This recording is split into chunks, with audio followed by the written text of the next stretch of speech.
I mean, honestly, it's just it's the mindset and your devotion to your craft. Everybody understands the stakes and you know everything that we got at hand going against these Bills. So it's just making sure you're showing that you're going to work more now than ever. You won the second one. This one added something more because you improved during this. As you look at this potential championship when it happens, what would that mean for you guys? I mean, I'm just excited for the challenges I get in this game, man. I'm very appreciative of the opportunities that I have, and this is one of the biggest challenges that we've ever had. So I'm excited at attacking that.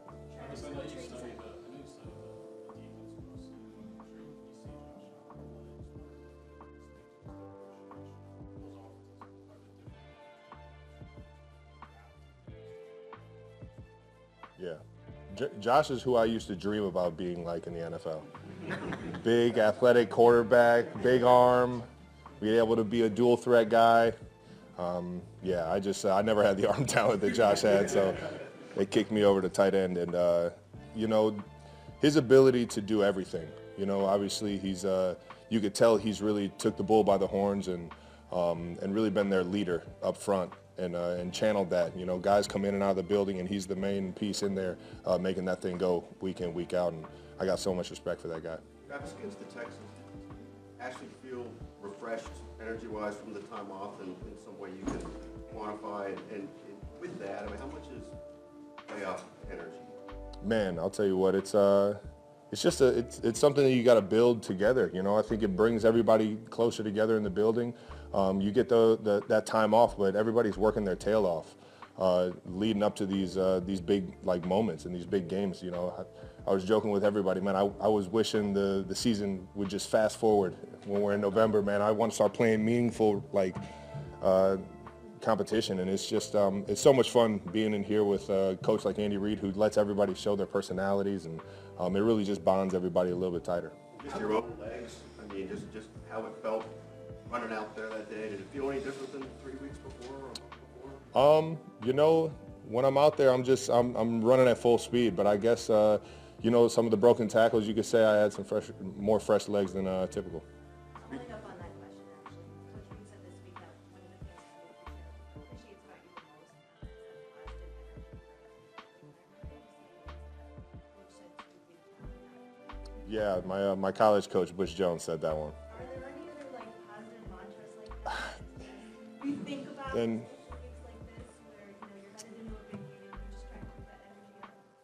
I mean, it's really just become a culture here. I'm not the only one doing it. Everybody does it here, and it's a fun group to be around, especially when you add some of the younger guys in. You get a new, fresh kind of feel to the locker room, and it's just everybody keeps you in tune and keeps everything new and fresh, and it's a fun atmosphere to be around.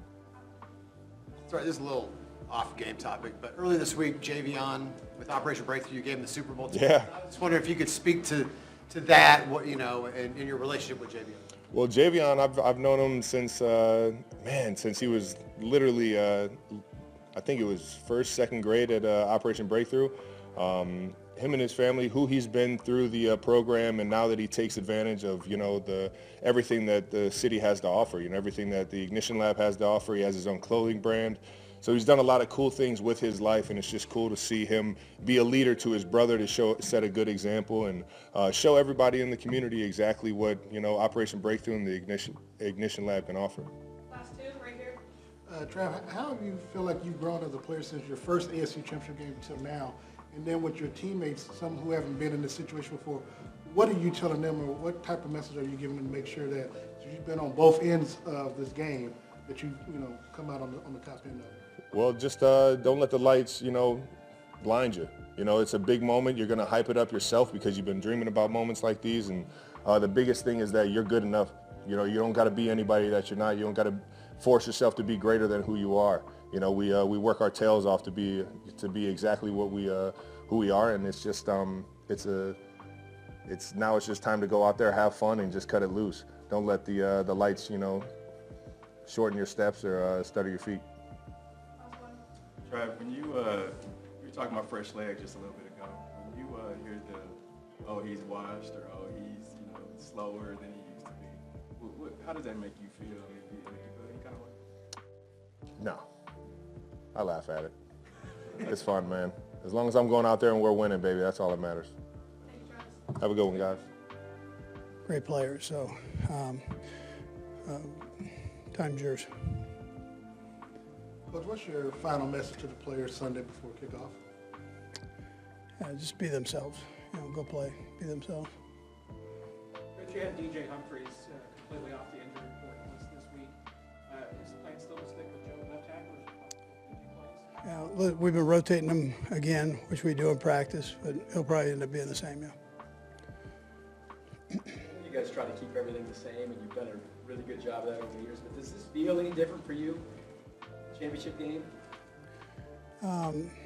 That's a loaded question because it feels different than a regular game because of you're in the championship game, but at the same time we try to keep things as consistent as you can with all the extra this and but no, you understand that there are two teams in the AFC, two teams in the NFC playing, and that's it.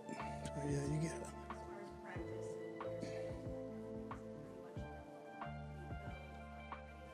Yeah, normal week. Andy, I wonder if you could, 7 years ago, the first time some an AFC Championship game, move in the locker room, the confidence, just the atmosphere as they prepare, how different is that from 2018 to now? Yeah, listen, you'd have to ask them. I mean, they've all reacted the same way. They've come out and they've practiced hard and try to get themselves ready the best they can. I mean, I haven't noticed a big difference other than they know what the schedule is and they go with it, So. But were there more nerves maybe back 6 years ago? Yeah. Like I said, I'm not sure how to quantify that. Just I didn't get in there and look at that part of it. I mean, the guys, they'd probably all be different on how you weighed that out. But. At this level, coach, do coaches feel, I don't know about you necessarily, but if you're older than NFL coaches feel the pressure at this point? I don't know if it's the pressure. I think it's just that you're excited to get going. Just like the players will be excited to get going. You're excited to get going. I mean, it's great competition when you get to this level, and that's why you're in the business. So, best against the best.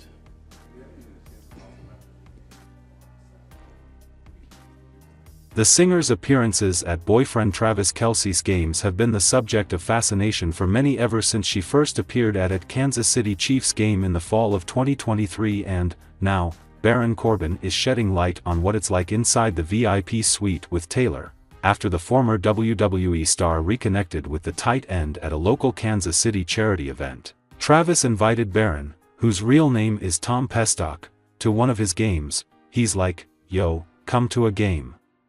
Let me treat you to a game, and stay in my suite," Baron recalled on the January 23 episode of Insight with Chris Van Vliet. He's like, "I own a suite there." The 40-year-old ended up bringing two family members with him to a game last year that Taylor, who he called super dope and super humble, also ended up attending. "They took us up to the suite, and then, one of my family members was like, 'I wonder if Taylor's going to be here,'" he recalled, and as they say it, she was walking into the room. "My brother's freaking a little bit," Baron continued, "and she walks right up to everybody, gives them a hug, and gave us a hug like it was like you were instantly family." The former professional athlete went on to reveal what it was like having so many eyes on their suite, which gave him insight into what it's like to be Taylor. "It was crazy, 'cause I felt like I was in a fishbowl and I wanted out of the suite," he explained. "It's just mobs of people taking selfies of Taylor and just her existing. I've never been around someone like that. It's a different magnitude," Baron,